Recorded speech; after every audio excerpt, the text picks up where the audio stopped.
Los inicios musicales de Space se inician en una reunión convocada por Tony Brocha y Reche.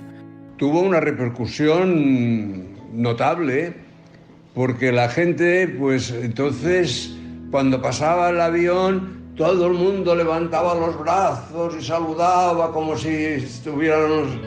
Hasta que en 1990 va a ir la crisis mundial y Pachá sufre, Q sufre, todos sufren por todo lado y a partir de allí empiezan a venir en Inglaterra, se crea un gran problema que es el alcalde de Londres, cierra todas las fiestas de Londres. La crisis de 1993 afectó Ibiza y Formentera de una manera muy profunda. Y después Manomition, que fue una fiesta que empezó porque mi idea era traer más ingleses para el Coco Loco. El primer día pues trajeron a 150 personas o así y uno de ellos, de los dos hermanos, uno de ellos abrió el periódico, se bajó los pantalones.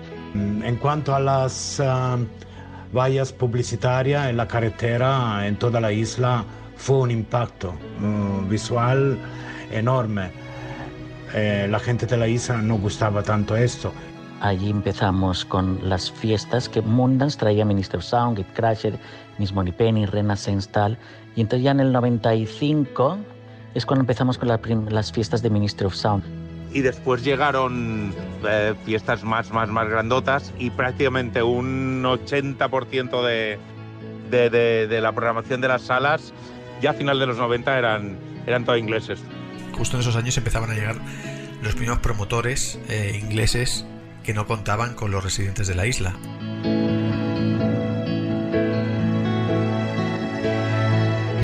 Queridos oyentes, ya hemos alcanzado el episodio número 10. Hoy veremos cómo en los 90 Ibiza se convierte en el centro neurálgico de la cultura de club. Asistiremos a la inauguración de Space. Veremos cómo la crisis nacional del 93 golpea fuertemente la isla y entenderemos el porqué de la llegada de las promotoras inglesas a Ibiza y cómo capitalizaron el ocio nocturno. La escena perdió identidad, pero ganó en relevancia mundial. Por último, viviremos el festival más laureado de todos los tiempos en Ibiza, el que celebró la MTV en la isla para cerrar la década de los 90. Soy Luis López y este es el último episodio de Ibiza, 40 años de magia.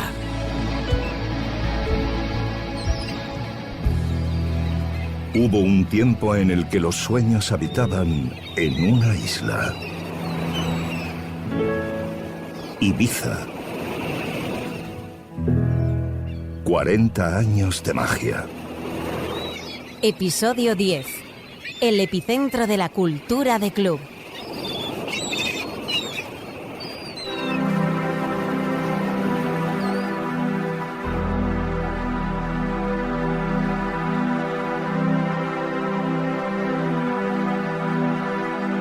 Apertura de Space.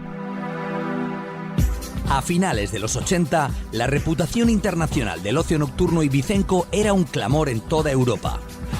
El Balearic Beat se había convertido en el sonido de moda en la isla y las discotecas Amnesia, Q y Pachá empezaban a formar parte de los grandes reclamos para atraer al turismo.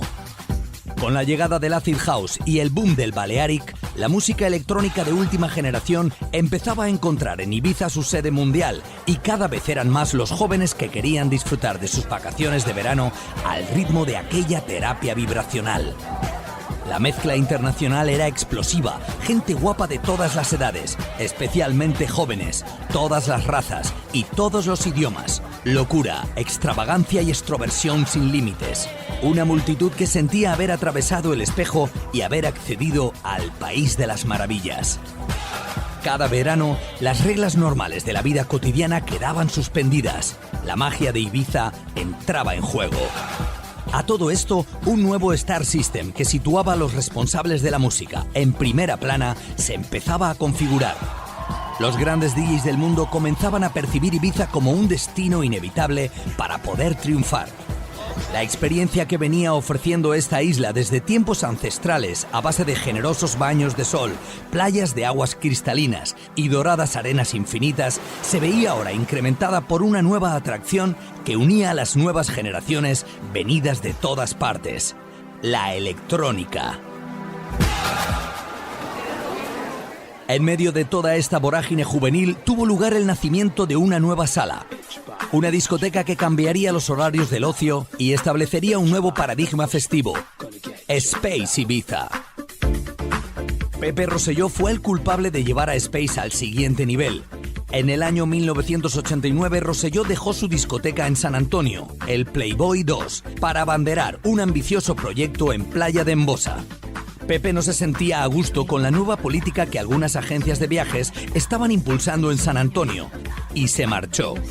La idea de ir a Playa de Embosa cuando estábamos en el Playboy 2 viene como consecuencia del deterioro que se había creado ya en San Antonio con los parties que se hacían post-cruise, se llamaban, donde se había desestructurado el movimiento del turista, en el sentido de que los guías acompañaban a una hilera de 80, de 20, de 40, casi que iban con una banderita, llevando a los clientes a unos determinados locales que además les pagaban una comisión. Se había perdido aquella, digamos, proporcionalidad en el sentido de que el cliente podía elegir dónde quería estar. El Space original había abierto en el año 1986 con Abel Matutes como propietario. El día de su apertura se inauguró también el Parque Acuático Aguamar, justo al lado del club. Ese día los asistentes a la fiesta de apertura pudieron disfrutar de los toboganes de agua por la noche. Matutes había proyectado una especie de sala multiusos que incluía discoteca, la típica sala de fiestas y convenciones de un hotel. Juan Tour, Delta Music. No era animación, no era pachanga ni nada, era, ponía de todo, desde guitarra a house y tal, pero no tan radical como a partir del 89, que empezó como After y ya sabes tú, que nunca me lo he pasado tan bien como en el Space. Cuando Pepe se hizo cargo del local en el 89, tuvo claro desde el primer momento que aquella sala de fiestas necesitaba una importante reforma. La discoteca estaba concebida como una gran sala que podía haber sido alternativamente una sala de convenciones. Entonces, aquella sala enorme era una ubicación perfecta para realizar eventos y fiestas con una identidad propia. La discoteca era un edificio aislado. El hecho de dotarla de un entorno agradable, amable, dio la oportunidad de que la gente también disfrutara del exterior de la discoteca. Y lo hizo, aunque al público le costó su tiempo llenar las nuevas instalaciones. Rosselló era consciente de que algunos puntos no jugaban a su favor, por ejemplo el carácter familiar del turismo de toda la zona, que nada tenía que ver con los revolucionarios planes de la nueva sala, pero habían más razones que le inquietaban. La verdad es que cuando me encontré allí sí que tuve miedo, ya lo creo que lo tuve, y grande. Sobre todo porque por la noche no se podía competir con los grandes que había en aquellos momentos, como el Q, el Pachá, Amnesia y otros locales que también competían por la noche, aunque no tuvieran la identidad de los que nombraba anteriormente. La noche era realmente tan complicada que menos mal que encontramos la fórmula de trabajar durante el día. La dificultad agudiza el ingenio y a él se le ocurrió la idea que transformaría para muchos el ocio nocturno en la isla. La normativa, que quiero precisar que Space siempre se ha movido dentro de la legalidad, porque la normativa que regía en aquellos tiempos regulaba los horarios de cierre. Los bares, los restaurantes, las discotecas, cada uno tenía una banda horaria que eran diferentes, pero no se especificaba la hora de apertura. Entonces, si por ejemplo en aquel entonces la discoteca tenía permiso para actuar de noche hasta las 6 de la mañana, Pues nosotros a lo mejor a las 12 de la noche ya habíamos cerrado porque no había público, pero abríamos por la mañana a las 8 y entonces estábamos dentro de la ley porque no había una regulación que nos dijera a qué hora se puede abrir una discoteca. Entonces, de esta manera conseguimos poner de moda las fiestas durante el día. Y aquí empezó lo que se llama After Hours, que para mí es un concepto trasnochado y además que no se ajusta para nada a lo que pasaba allí. Las sesiones matutinas generaron una nueva experiencia. Salías de una discoteca y podías entrar en otra que abría sus puertas. Space. Fue algo innovador y muy llamativo, aunque algo parecido ya se había vivido en Amnesia. Muchos de los trabajadores de otras salas, tras su jornada laboral, se unían a la fiesta de Playa de Embosa. Space era un vergel de gente guapa de todas las procedencias. DJ Soldado, residente de Space Ibiza en sus comienzos. El público que asistía a Space en sus 2 primeros años era sobre todo italiano, españoles, algún que otro inglés, algún que otro alemán, algunos americanos, holandeses y también gente que salía de otras salas como disjockeys y camareros. Era un público en general bastante entendido en música y bailando. Eso me dio la facilidad de poder arriesgar musicalmente y ofrecer a la isla un amplio abanico musical que hasta el momento no había tenido. Además, Space te introducía en una dimensión diferente, a todos los niveles, con este nuevo horario que encantaba a los maratonianos de la fiesta y, por supuesto, gracias a su innovadora concepción musical. Los inicios musicales de Space se inician en una reunión convocada por Tony Brocha y Reche, que eran los disjockeys de confianza en ese momento de Pepe Rosselló, que ponían música en el Playboy, en la cual me comunican que Rosselló va a abrir como After Hour lo que es el Space en Playa de Embosa. Y que está buscando un disjockey que reúna las condiciones necesarias para dicho proyecto y ellos pues le dicen que yo puedo ser quizá la persona adecuada. No fui consciente en ningún momento de la magnitud del proyecto en el que me estaba embarcando. Simplemente pensé que se trataba de reabrir una discoteca llamada Space que llevaba muchos años cerrados, que estaba en Playa de Embosa, en un horario de After Hour. Hasta mi reunión con Pepe Rosselló, en el cual ya fui informado de la magnitud del proyecto, que se trataba de una reforma integral con un coste importante y que pretendían abrir por las noches con un horario de 12 a 6 y con un horario de 7 a 2 del mediodía por las mañanas. Soldado había pinchado en la discoteca Angels y había dejado clara su competencia ante los mandos. También su versatilidad, pinchando funky, disco o house. Era un DJ con amplitud de miras, que en Space evolucionaría hacia el tech house, siempre con una selección premium. Así se configuró la cabina que se transformaría en un espacio de vanguardia, con Reche y Soldado como DJs residentes. Fue la primera vez en la que 2 DJs ibicencos tomaban el control de una cabina de primer nivel. Rosselló apostaba por el talento local. Y llegó el día de la inauguración.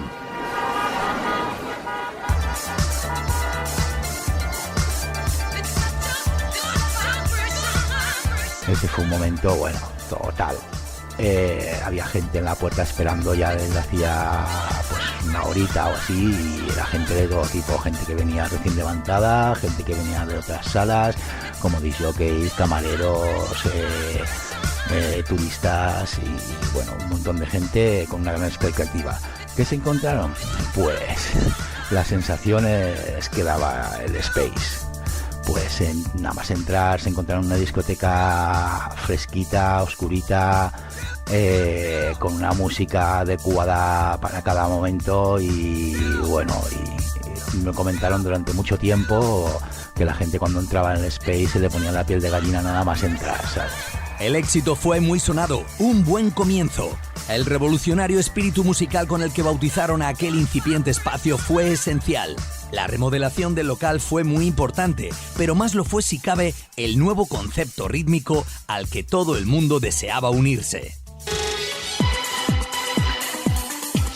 ya el día de la inauguración de After Hours estábamos en cabina, mi amigo Giovanni, en paz descanse, que estaba en las luces, y yo poniendo música, esperando a los DJs invitados para que se pusieran unos discos.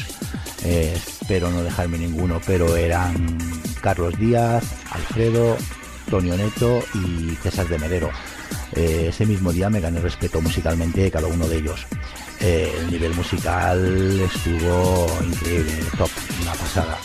El Space era una escuela de música, así es que allí debutaron los grandes nombres de nuestra historia.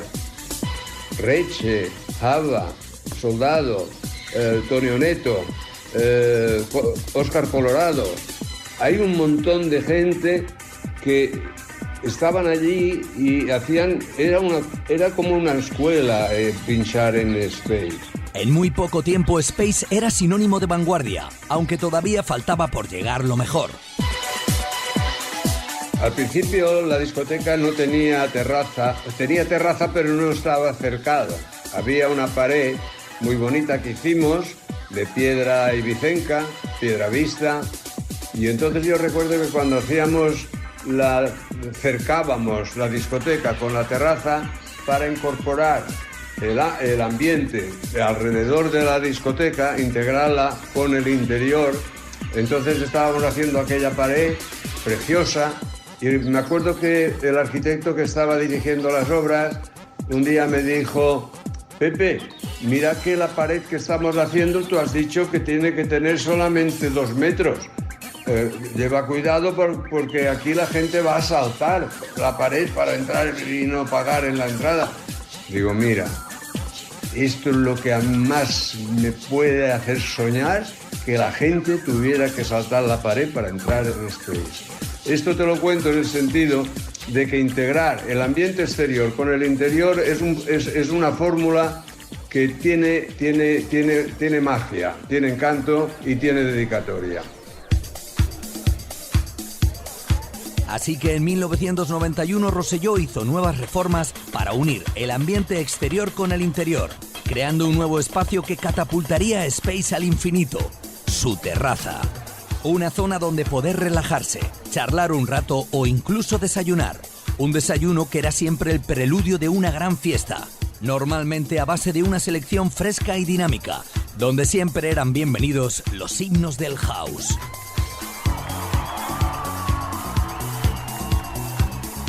El techo de esta terraza semidescubierta lo conformaban grandes lonas de color naranja que protegían al público de los rayos del sol. El espacio estaba equipado con sillas y mesas de mimbre tipo jardín. También contaba con algunas plantas, algunas palmeras rodeando el perímetro y otras zonas verdes que depuraban el ambiente. Un día ocurrió algo mágico. En la terraza no había música por la mañana hasta que un buen día llegaron 2 personas que tengo un gran cariño por ellas, que es Alex P. y Brandon Block. Ellos eran unos navegantes nocturnos que también buscaban trabajo diurno. Y nosotros no teníamos música en la terraza, pero sí que teníamos música en el bar de la terraza, en el bar exterior. ¿Qué es lo que hicimos? Pues montamos un plato y un equipamiento, y abrimos una ventana en el bar que estaba, en la barra número 8 que estaba en la terraza. Abrimos una ventana que tenía como 2 metros y a las 10 en punto se abría la ventana y el público que estaba sentado tomando los desayunos en la terraza, sus croissants, su fruta, aquello era mágico, aquella terraza, y la gente estaba esperando que a las 10, como si fuera el Big Ben, pues entonces se abrieran las puertas y aparecía el Alex P. o el Brandon Block o la persona que en este caso, o Reche o cualquier otro que estuviera allí, y la gente ya estaban esperándolos, y cuando empezaba la música ya dejaban el croissant y empezaban a bailar, y la gente ya se empezaba a mover y pasaba de los tés, de los cafés y tal y cual, y empezaba la fiesta.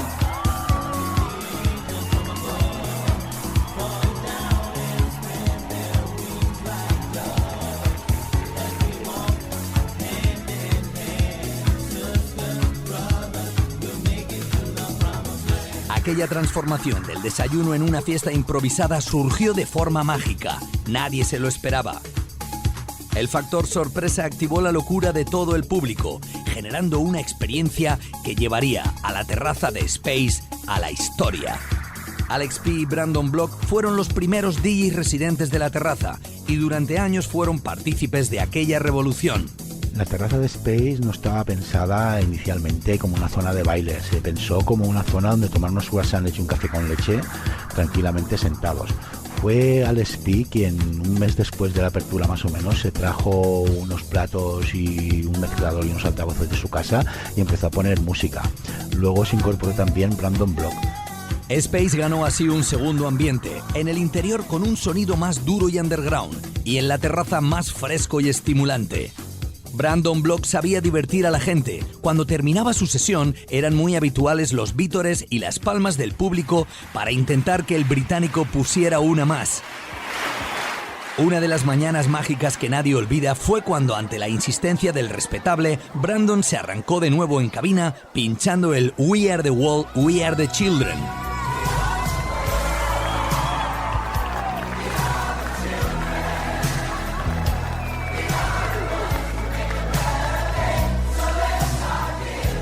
El hechizo bañó a un público que terminó cantando eufóricamente, con todos los asistentes unidos con las manos en alto, conectados a la energía cósmica ibicenca y dando fe del eslogan de Space en aquellos años: Happy People in the Morning.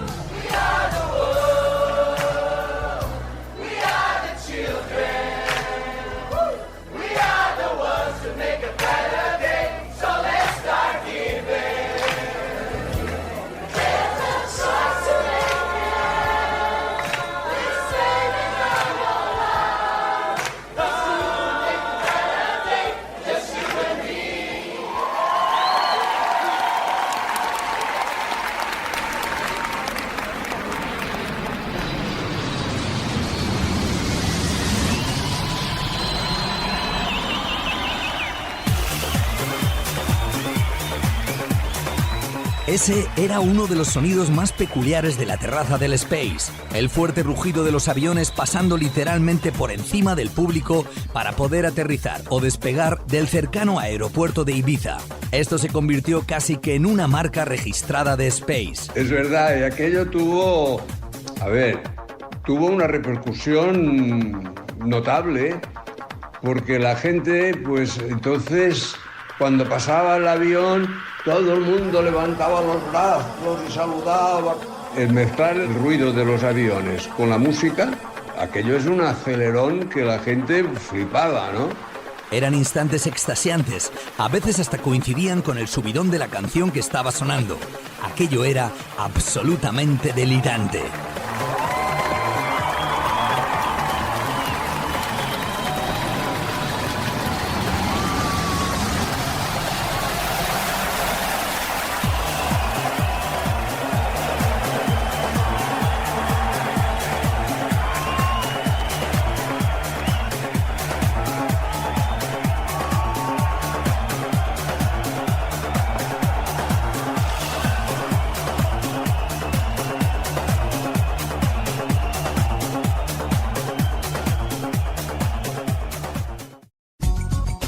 La crisis del 93 golpea a Ibiza. El fenómeno Space empezó a desarrollarse a principios de los 90. Poco a poco irían mejorando sus instalaciones, su equipo técnico y su programa de fiestas. El resto de salas mantenían su actividad a base de un gran trabajo. No fue una época fácil. Algunas llegaron a sufrir. Pino Sagliocco, promotor de los conciertos de Q en la época.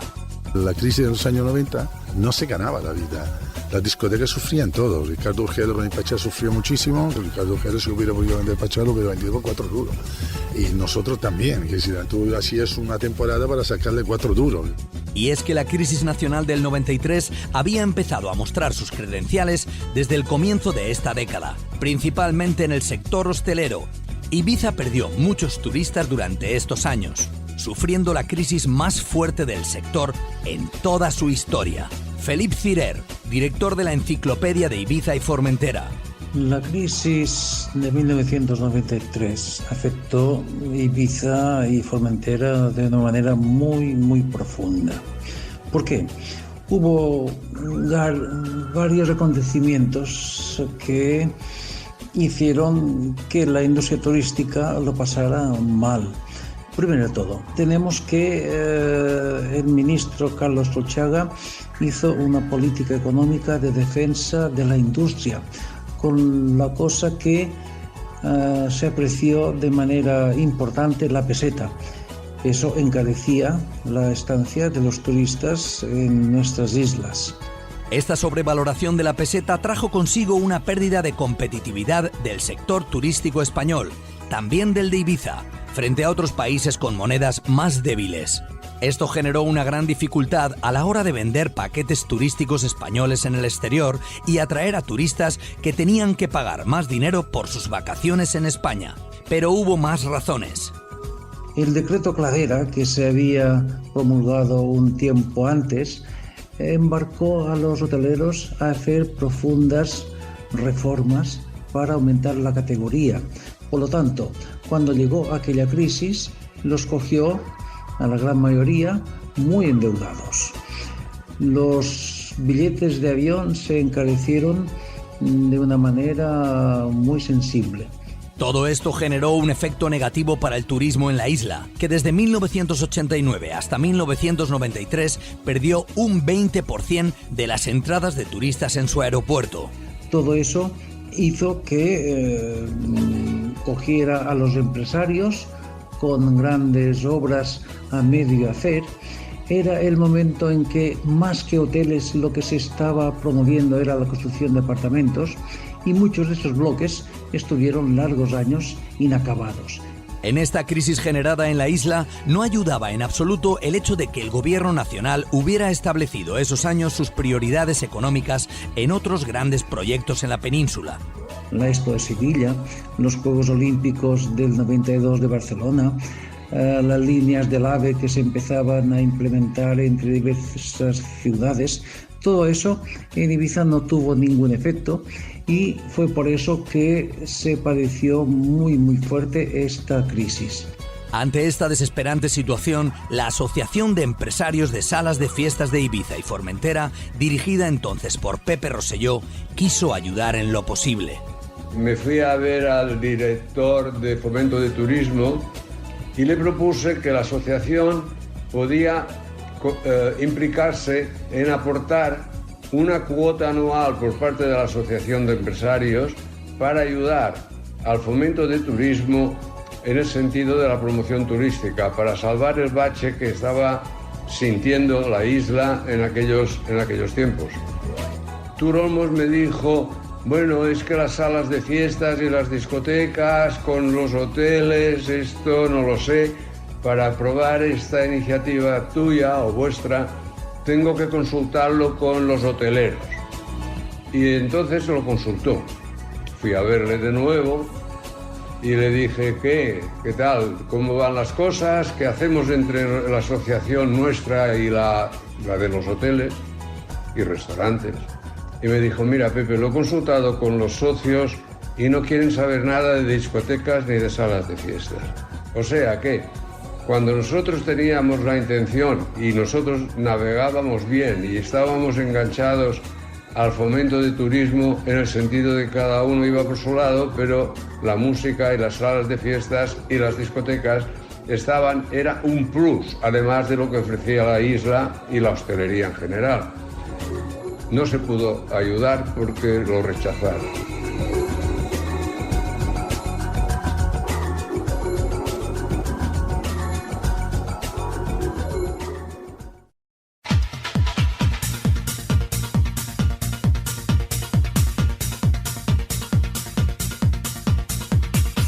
En 1995, el sello británico React se encargó de buscar un hueco en la deseada terraza de Space para introducir a uno de sus DJs, Carl Cox.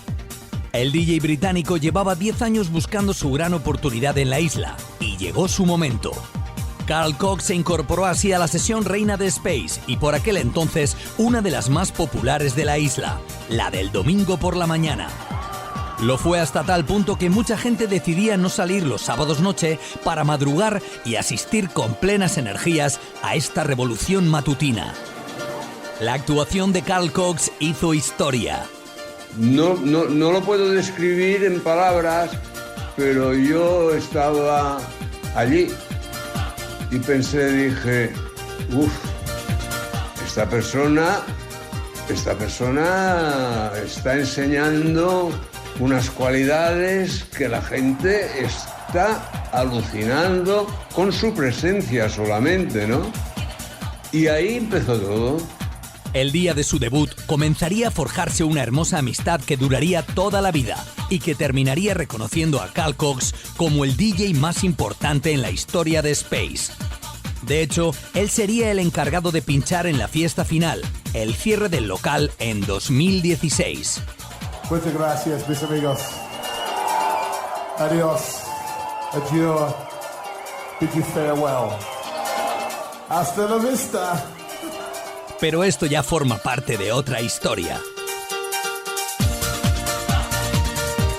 Las visitas de celebridades eran habituales en la disco. Es algo que Rosselló mantiene fresco en su memoria. Recuerdo, por ejemplo, que venía por allí pues un grupo de personas y había este bellezón de mujer que se llama Naomi Campbell. Ella nunca tuvo las pretensiones de ser VIP ni ostentar ninguna posición. Se sentaban en el suelo en la escalera de la terraza y compartían entre ellos pues una botella de Dom Perignon. Pues pasando por allí, que yo siempre me movía entre el público, y pasar por el lado y ella hacer una insinuación en el sentido de decir, oye, no corras tanto, párate a tomar una copa con nosotros. Le pedimos que nos contara alguna más. Un día la terraza estaba a reventar y veo a un chico que está subido en la barandilla, aquella barandilla que separaba en la terraza la parte de la pista con la parte de arriba, y resulta que hay un chico que está agarrado a una columna bailando encima de la barandilla. Y yo veo al chico aquel que está bailando allí y digo, este se va a caer, se va a hacer daño. Me voy para él y le cojo así de las piernas y lo bajo al suelo. Y entonces la gente nos mira y empiezan a aplaudir. Taca, taca, taca, todo el mundo aplaudiendo. Y yo pensaba, digo, bueno, me aplauden a mí, quizás. No me aplaudían a mí. Era Jamiroquai. Pues Jamiroquai estaba bailando allá arriba, lo bajé del podium que él se había organizado. Y bueno, nada, después nos fuimos a tomar una copa, nos hicimos amigos y además le invité a venir a Space para actuar. Eso, dos simples anécdotas que con todo cariño explico, vamos. Jamiroquai dándolo todo en la terraza de Space.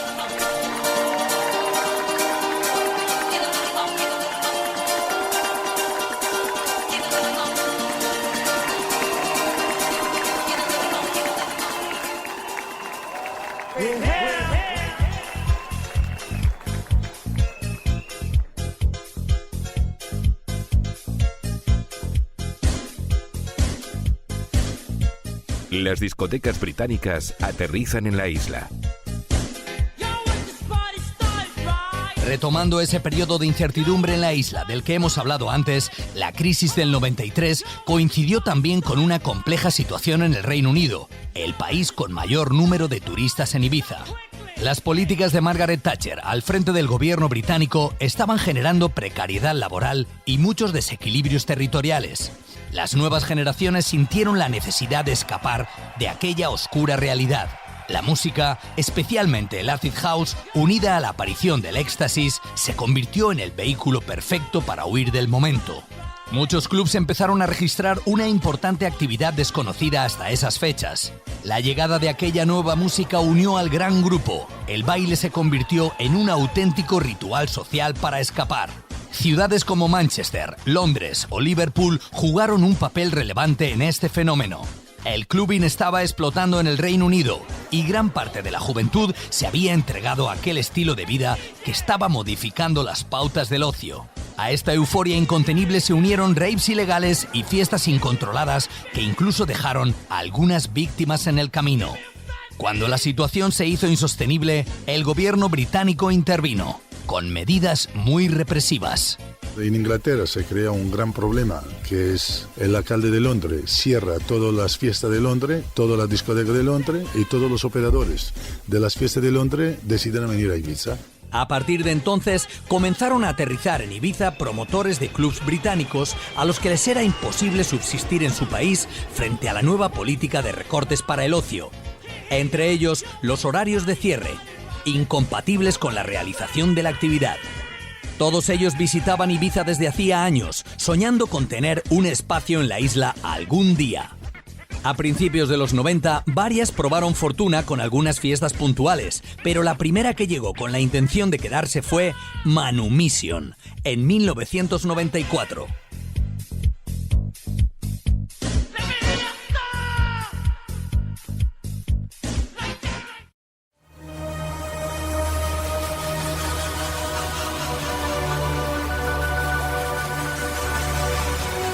Manumission, la madre de todas las fiestas. En el verano del 94, Q Ibiza tenía un nuevo propietario, José María Echaniz. El vasco había llegado un año antes y se había hecho cargo de la dirección de la propiedad. La discoteca no atravesaba su mejor momento. Yo llegué a Privilege en 1993. Bueno, la discoteca estaba fatal, no tenía paredes, solamente tenía el techo de arriba y todo estaba sin insonorizar. Entonces habría que hacer una gran reforma. No estaba preparado para nada, porque el ruido se iba, todo el vecindario se me quejaba, había denuncias por todos lados y eran años de eso, duros. Q estaba intentando recuperarse tras el derrumbe que sufrió en 1990. La nueva normativa acústica del gobierno insular le había obligado a cubrir el local e insonorizarlo. Una obra faraónica de elevadísimos costes. Bueno, cuando se cogió la discoteca no había ingleses, entonces nos dedicábamos a hacer fiestas de San Fermín, fiestas de Brasil y fiestas más bien de casa, porque inventados por nosotros mismos, y fiesta de la luna llena y cosas de estas que eran muy ibicencas, pero sin tener gente de fuera. Date cuenta que al principio estaba casi la discoteca todo abierto. Todo lo que se hacía era invenciones de nombres para seguir funcionando y en plan sencillo.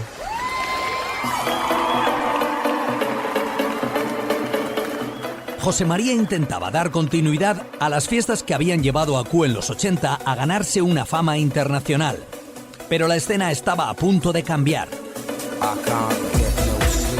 En 1994, dos jóvenes con ideas innovadoras llegaron a Q. Los hermanos Andy y Mike McKay estaban de vacaciones en Ibiza. A Andy le acompañaba su chica, Dawn Hindle. Venían del Reino Unido, donde la enrarecida situación del ocio nocturno seguía complicándose. En Manchester habían desarrollado una marca llamada Manumission.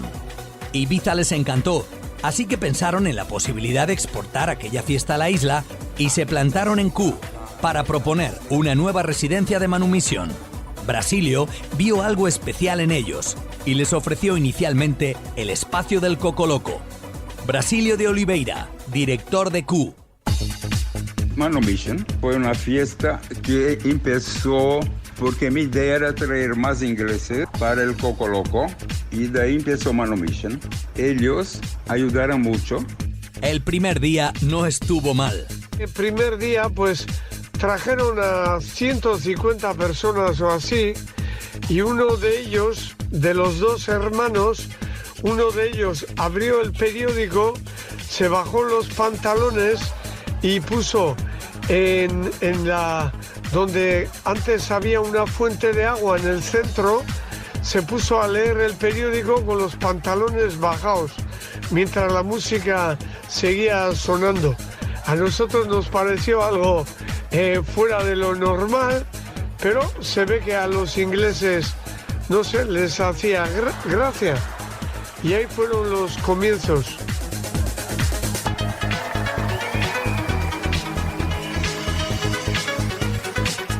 Nadie quedó indiferente en aquella primera noche.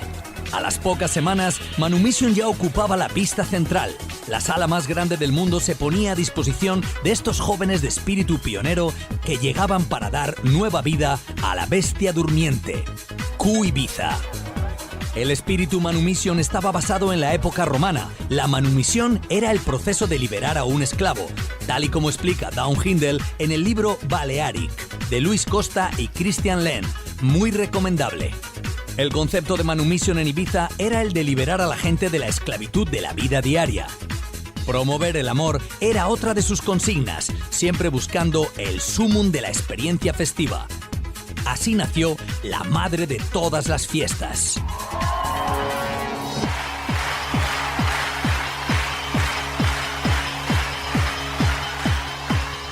Los clubs ingleses estaban ya mostrando su músculo en la isla.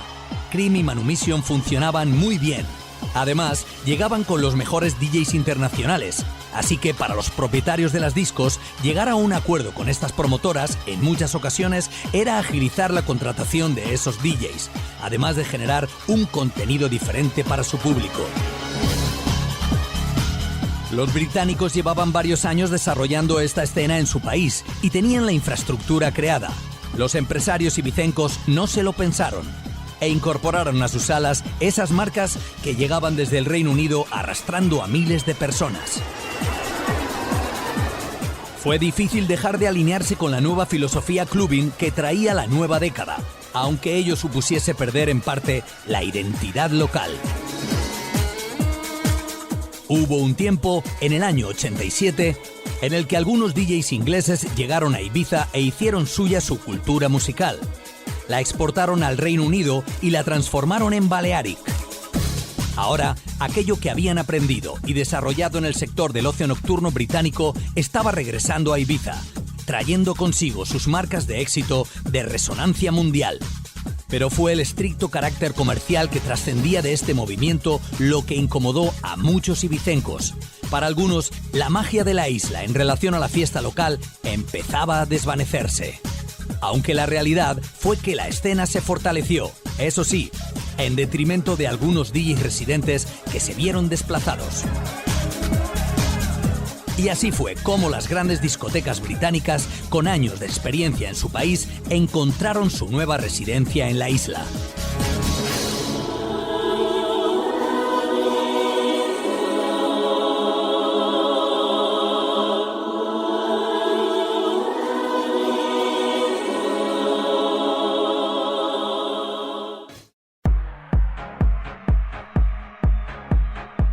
Los 90 en Pachá.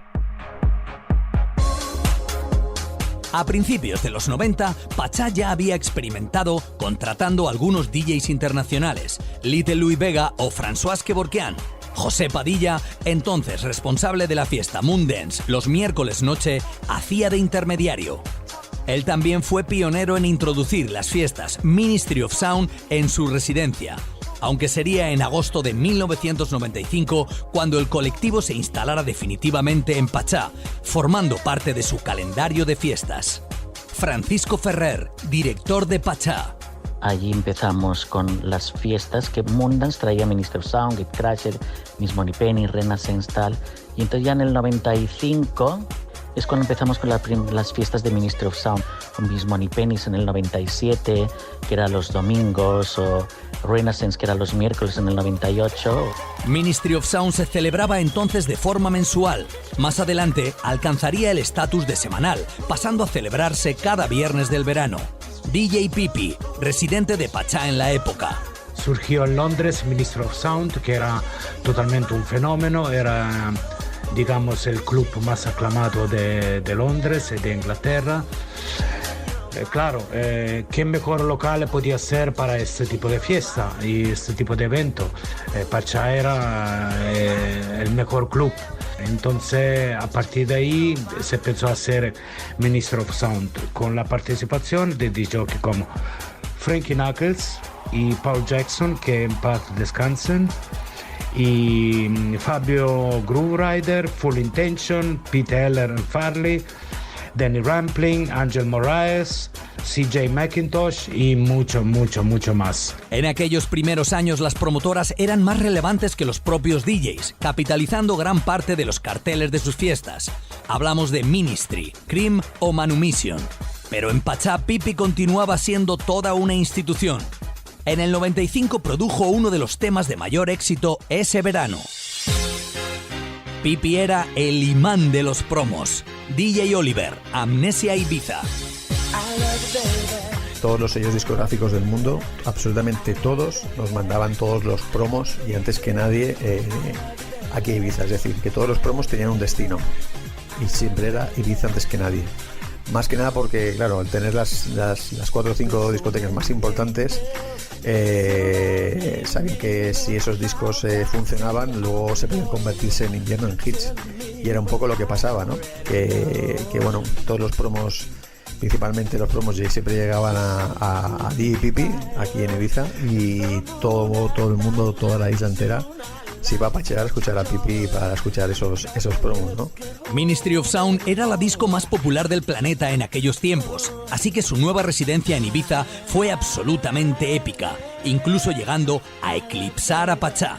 Hombre, el evento era importante porque surgió una nueva tendencia que antes se decía vamos a Pachá y punto. Y entonces con esta onda de eventos, digamos, se empezó ya a mencionar de otra forma. Vamos a Ministry of Sound o vamos a Renaissance. Y luego te dirían a lo mejor, sí, hoy toca John Digweed, hoy toca tal, hoy toca cual. Así que se creó una nueva tendencia en la cultura club, digamos, ¿sabes? Las promotoras empezaron a ser casi más importantes que las propias discotecas, pero el negocio para los propietarios era muy rentable. En el 98, la fiesta Renaissance se unía al calendario de Pachá los sábados noche, también de forma semanal. Renaissance también fijaron una residencia en Pachá con alternativas musicales un poco distintas, ¿no? Como más progresiva, pero siempre manteniendo el estilo house. Y ahí pasaban también DJ como John Digweed, John Pleased Women. Era un evento alternativo a Ministry of Sound, que funcionaba también. Parece ser que fue en el 98 y para anunciar la residencia de temporada de Ministry of Sound en Pachá, cuando su organización pidió contratar vallas publicitarias en toda la isla. Los ingleses habían dejado muy clara su apuesta por el marketing. Este era uno de sus puntos fuertes. Fue un impacto visual enorme, pero también la gente de la isla no gustaba tanto esto, y ni siquiera a mí me gustaba, sinceramente, porque de alguna forma cambiaron el paisaje de la isla, porque cada cruz, cada redonda te encontraba con todas estas vallas enormes, con nombres agradables y nombres no agradables. Así que sí, fue un impacto, sinceramente, que hoy en día ya creo que lo están quitando todo, que la isla se ha impuesto a eso, que no va a estar bien. Ahora con el internet se hace ya de otra forma. Las vallas publicitarias en las carreteras anunciando DJs y fiestas se llegaron a convertir en toda una denominación de origen Made in Ibiza, generando mucha polémica en varios sectores de la población que pensaban que destrozaban indiscriminadamente el paisaje natural ibicenco. Contrariamente, para los promotores eran un escaparate esencial y todos querían cuantas más mejor. Se organizó una batalla campal. Cada uno buscaba el mejor sitio y donde pasaba el tipo de público más oportuno. Como por ejemplo, si vas a la carretera de Santa Eulalia no vas a encontrar vallas, porque el público, el turista, el público que frecuenta Santa Eulalia no es un público de discotecas. En cambio, la pelea en la ciudad de Ibiza, la pelea en la carretera de San Antonio, Ahí es donde se discutía los precios por metro cuadrado de terreno y de vallas.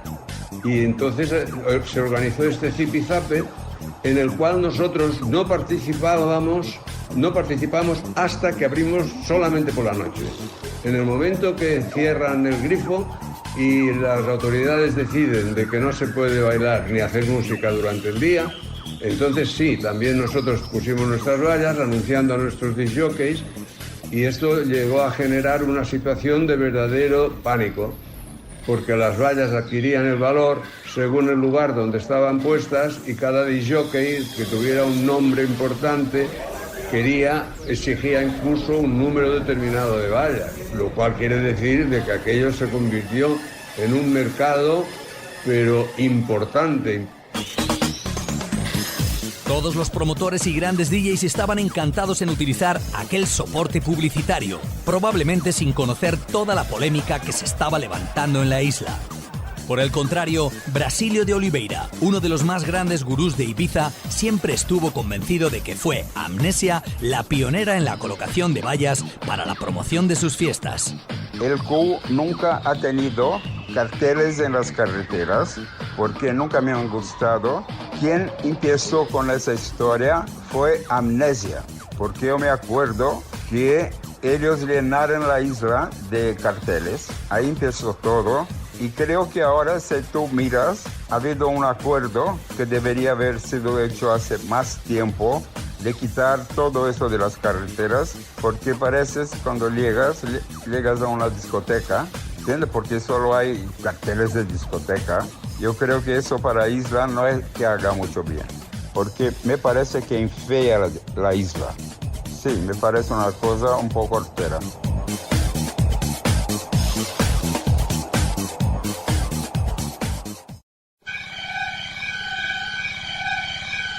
Los 90 en Amnesia. En los 90 Amnesia empezó a desarrollar un importante crecimiento al mando de su nuevo propietario, Martín Ferrer. Martín conocía perfectamente el oficio, había trabajado durante años en Pachá, a las órdenes de Ricardo Urgel. Su primera gran creación en Amnesia se convirtió en el reclamo perfecto para las noches locas del verano, la fiesta de la espuma.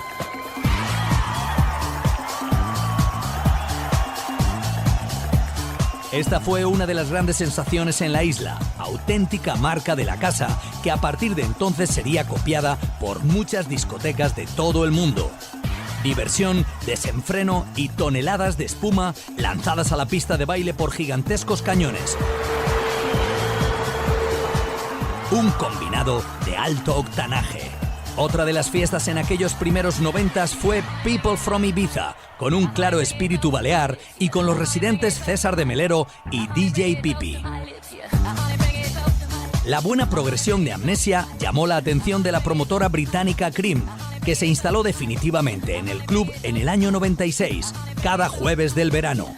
Algunos de los principales baluartes de la fiesta fueron los DJs John DeWitt, Steve Lawler, Paul Van Dyk o Andy Carroll. Esta sería una de las marcas más longevas y exitosas en la isla. Amnesia seguía sumando valor y en el 97 fichó a uno de sus grandes residentes, DJ Oliver, que venía de Q. Martín me mete como residente y, bueno, aparte de residente quería que yo llevara un poco la línea musical en lo que era la terraza, que en aquella época la terraza era uno de los jardines más bonitos de toda Ibiza. Y bueno, no teníamos techo, no se había puesto el techo ni nada, y ya por ley, porque tenía que estar cerrado, en el 2000 se puso luego lo que fue el techo, ¿no? Muy pocas fiestas se hacían en la terraza, pero sí que en la sala grande, en la main room, sí que se hacían muchas fiestas, con promotoras como Delicatessen, que era una fiesta que hacía Nacho Capella, con Marte y conmigo, que fueron una de las primeras fiestas que empezamos a hacer allí. Y bueno, también estaba Exo Groove, que era una fiesta de italianos. Y ya te digo, aquello era pues una terraza que tenía sus puestecitos para los hippies, que vendían cositas y demás, como un mercadillo hippie. Pues eso era lo que era la terraza de Amnesia. Y el volumen súper bajo, bajísimo, porque claro, al no tener techo, pues muchos vecinos se podían quejar. Oliver fue uno de los grandes DJs de Amnesia. Sus buenos resultados moviendo al público internacional le llevaron a asumir la titularidad en la cabina de La Troya Asesina. La Troya fue creación de Brasílio de Oliveira. A finales de los 90 fichó por Amnesia y se la trajo consigo.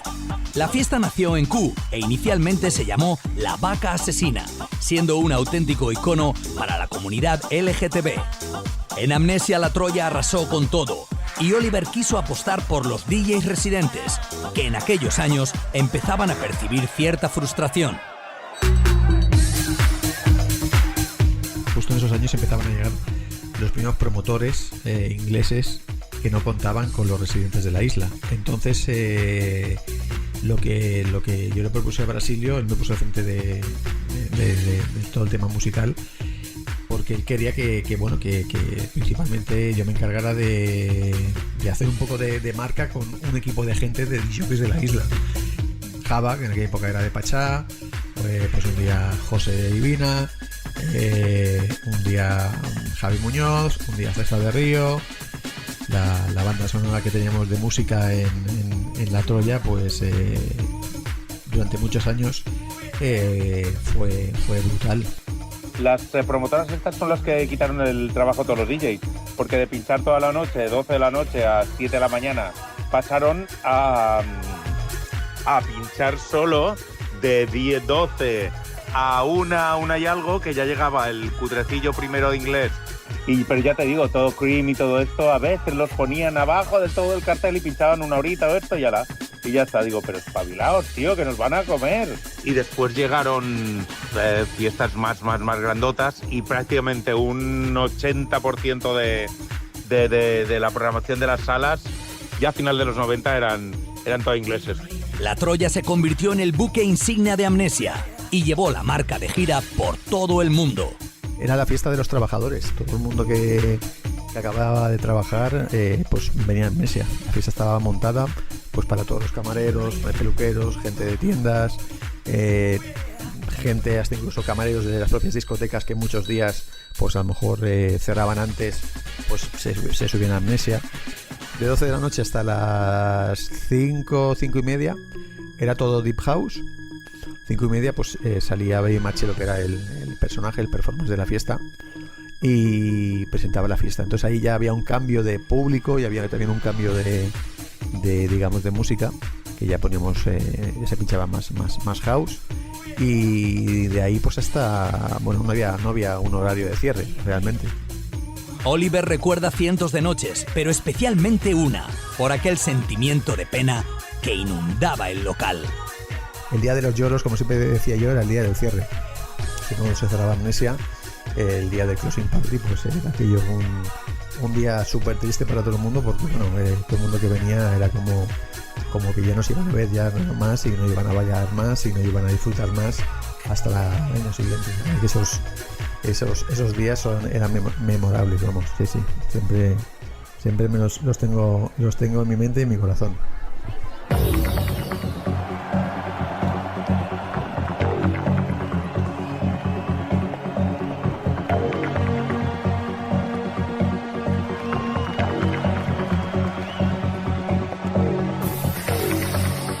El último gran fichaje de Amnesia fue Sven Bath.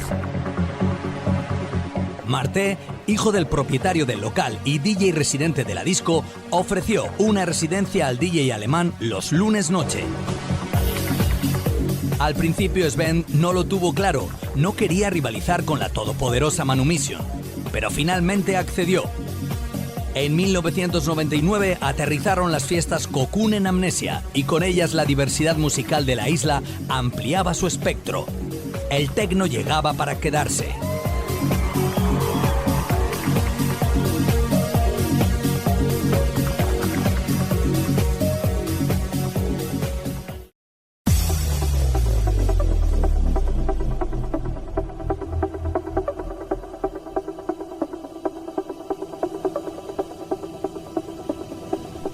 El boom de Manumission. Efectivamente, las fiestas Manumission en Q estaban ya a otro nivel. Manumission fue viento en popa desde el principio. Uno de sus principales reclamos fueron los shows de sexo explícito. Los principales protagonistas eran Mike McKay, uno de los fundadores, y Claire Davis. Mike conoció a Claire en Ibiza, mientras repartía flyers de Manumission en la isla. Pronto se hicieron novios para siempre. Mike y Claire se convirtieron en la pareja más popular de Ibiza. Las intervenciones en sus fiestas y la aparición en millones de flyers los situaron a la altura de las grandes celebrities. Mike era un tipo encantador, muy cercano y amigable, un gran relaciones públicas. Normalmente abanderaba el equipo de promoción que recorría la isla repartiendo publicidad para captar nuevos adeptos. El lunes en Ibiza no había ninguna fiesta ni nada en referencia, todo se hacía viernes y sábado, y entonces a ellos se les ocurrió que el mejor día sería el lunes, porque para coger trabajadores de la calle también, las relaciones públicas, hacer playas, porque ellos hacían playas con enormes letreros, toldos, iban unos 30, 40 personas por todas las playas. Un dispositivo encabezado por Mike, pero apoyado por un buen número de animadores, batía toda la isla. Si te encontrabas con ellos, seguro que acababas el lunes uniéndote a la fiesta. Este recorrido incluía muchas veces la visita a Satrincha, uno de los locales más top de la época, en la playa de las Salinas. Satrincha era punto de reunión de la gente más cool, así que Mike y su equipo llegaban en barco y peinaban la playa con miles de flyers, invitando al champán a todo el mundo. Este gran trabajo les hizo multiplicar por 10 en solo unas semanas el número de personas que asistían a la fiesta. La convocatoria era brutal, pero también la experiencia que superaba todo lo vivido hasta la fecha. Los espectáculos de Manumission, a todos los niveles, eran élite pura. Las muestras de creatividad estaban presentes por todas partes. El espíritu transgresor rompió el status quo de la isla, convirtiéndola en la fiesta número 1. Andy y Mike inventaron que había que poner en los baños DJs. Entonces, en el baño grande de Privilege montaban ahí un espectáculo con DJ en el baño, con un acierto terrible, ya que la gente les parecía como una cosa fuera de lo normal.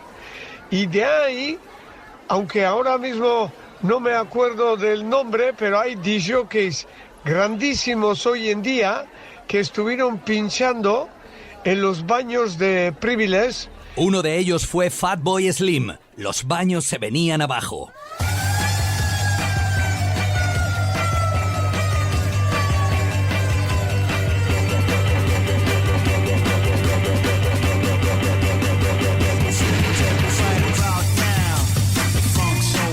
José María, el nuevo propietario de Q, también contribuyó a engrandecer el espectáculo visual. En 2 o 3 años, ya sobre el 98 por ahí, ya era una fiesta bastante consolidada, ya llenábamos la discoteca hasta arriba, de unos 8.000, 9.000 personas, y era una fiesta muy transgresora, había de todo. En uno de mis viajes que hice a Cuba, traje la escuela cubana de los niños cubanos, el circo, traje de allí sobre 16 personas para que actuaran con Manumission, y es la primera vez que se mezcla el circo con las discotecas, que eso no es por decirte, pero casi lo inventé yo, ya que a Manumission le encantó, y luego trajimos 5 o 6 años seguidos, o 7, los del circo de Cuba.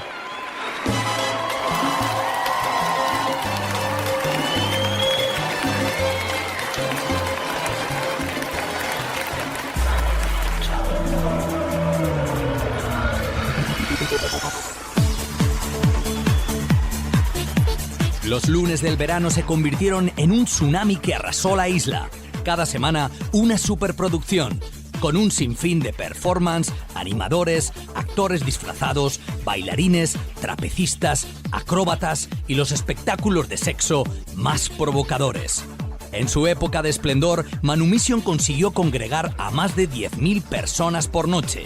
Una locura para Ibiza. Se llegó a decir que Manumission fletaba vuelos desde el Reino Unido expresamente para asistir a la fiesta y regresar al día siguiente. Toda esa gente no había en Ibiza, entonces yo pregunté en el aeropuerto y sí que era verdad que los lunes venían más aviones que los últimos días de la semana. Entonces nunca se confirmó, pero ellos decían que sí, que traían 4 y 5 aviones expresamente para la fiesta. A todo esto hay que recordar que años antes, en 1996, José María Echaniz cambió el nombre a la discoteca. Se cambió el nombre porque los del Q nos querían cobrar un precio especial para el nombre, y ya cuando cogió Cafecer, pues ya cambió de nombre porque además tenía muchas quejas de todos los vecinos, del ruido y todo, y cambiamos el nombre para empezar de nuevo. El nuevo nombre fue Privilege, aunque durante bastante tiempo todo el mundo se refería al local como ex-Q. Otra de las fiestas que aterrizó esos años en Q fue Cream. Venía desde Liverpool, como antes comentábamos, terminaría en Amnesia al año siguiente. Pero en 1995 su desembarco en Q fue muy sonado. Ya no me acuerdo muy bien de qué año fue, pero yo creo que fueron en el 95, 96, ya estaban entrando los ingleses, los clubs, y también nosotros le tuvimos a Cream, que también un año pinchó con nosotros y luego al año siguiente se fue a Amnesia, porque no llegamos a unos acuerdos comerciales con ellos y se marcharon. Cream aterrizó cargado de grandes nombres: Paul Oakenfold, David Morales, Roger Sánchez, Armand Van Helden, Sasha o Boy George, y la sorprendente actuación de una australiana que marcaba tendencia, Kylie Minogue. Thank you very much.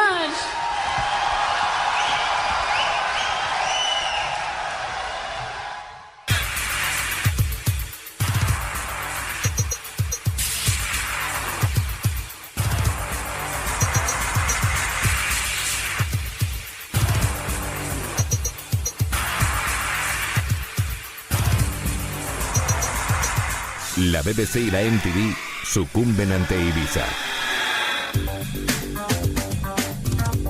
Aquellos mediados de los 90 estaban teniendo una febril actividad clubbing en la isla.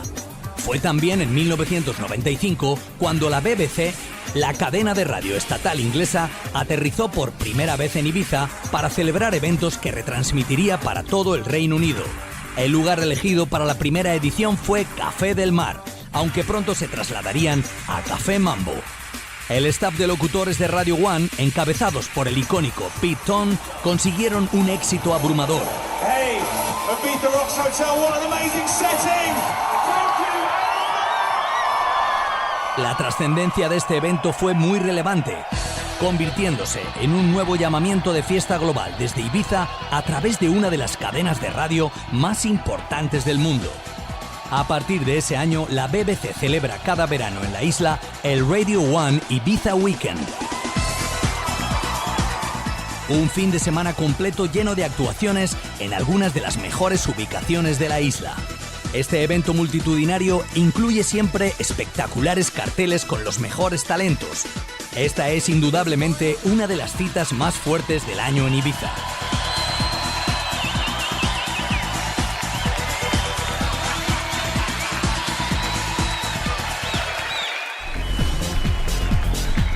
Y ya para cerrar nuestro podcast y poner punto y final a esta serie, os relatamos lo que ocurrió en la isla a finales de la década. En el verano de 1999, y mientras el mundo estaba atrapado por la perspectiva de un nuevo milenio, la televisión musical MTV organizó un festival que de nuevo puso a Ibiza en el radar internacional. MTV Ibiza 1999, over 200 performers. MTV Europa llegaba con la intención de organizar el evento al aire libre más grande jamás vivido en la meca del clubbing, Ibiza. La apuesta de MTV era absoluta, por lo que realizaron un increíble despliegue. El previo al festival estuvo cargado de entrevistas a los principales personajes de Ibiza. Recorrieron las mejores playas y los locales de moda. Eric Morillo se unió al equipo de gala de presentadores de la MTV.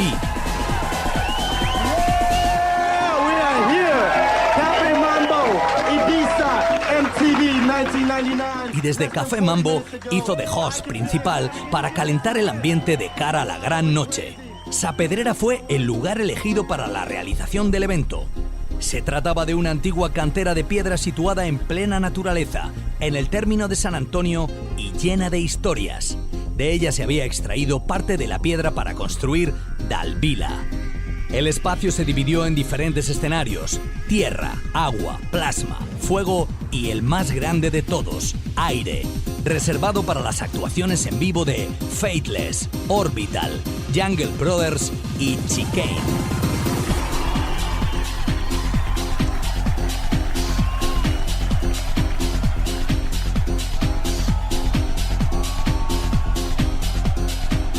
Entre los DJs invitados para agitar una noche memorable destacaron Norman Jay, Paul Oakenfold, David Morales o Frankie Knuckles.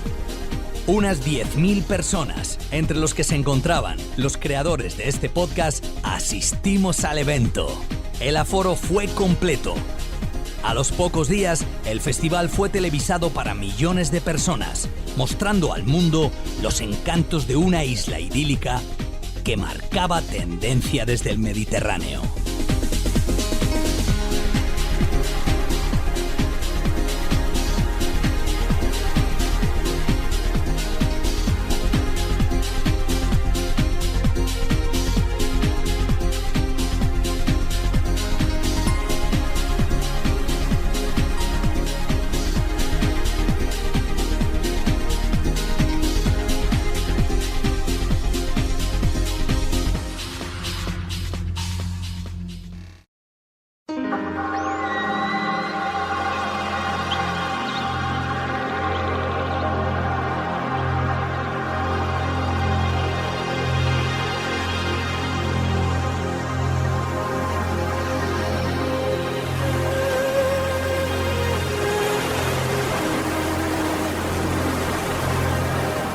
Han sido muchos los navegantes que han compartido sus sueños con esta isla.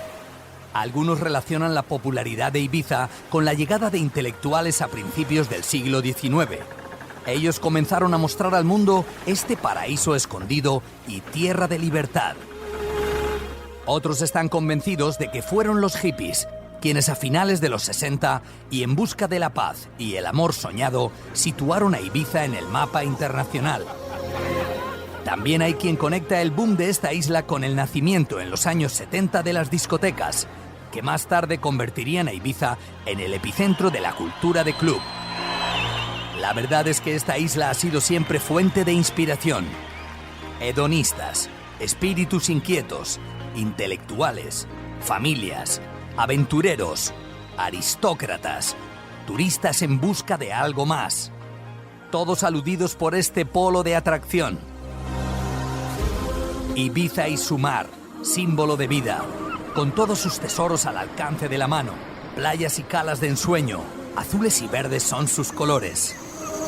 Ibiza y su campo, paisajes vírgenes, belleza natural inalterable. Ibiza y sus payeses, hombres y mujeres de la estirpe del sol, sus auténticos moradores testigos de este relato.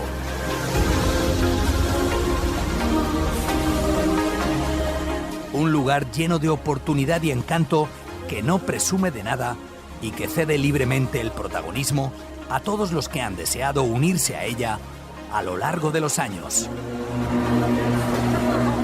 Ibiza ha navegado firme entre oleadas de civilizaciones, defendiendo aquella relevancia que los clásicos le otorgaron y reivindicando humildemente su historia infinita.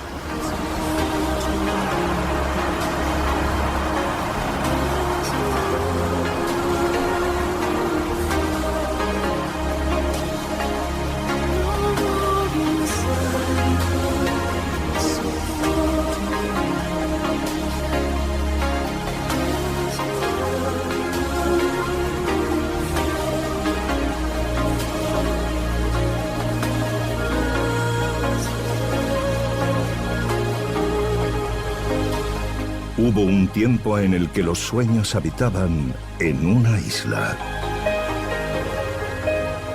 Ibiza. 40 años de magia. Dirige y presenta Luis López. Produce Javi López.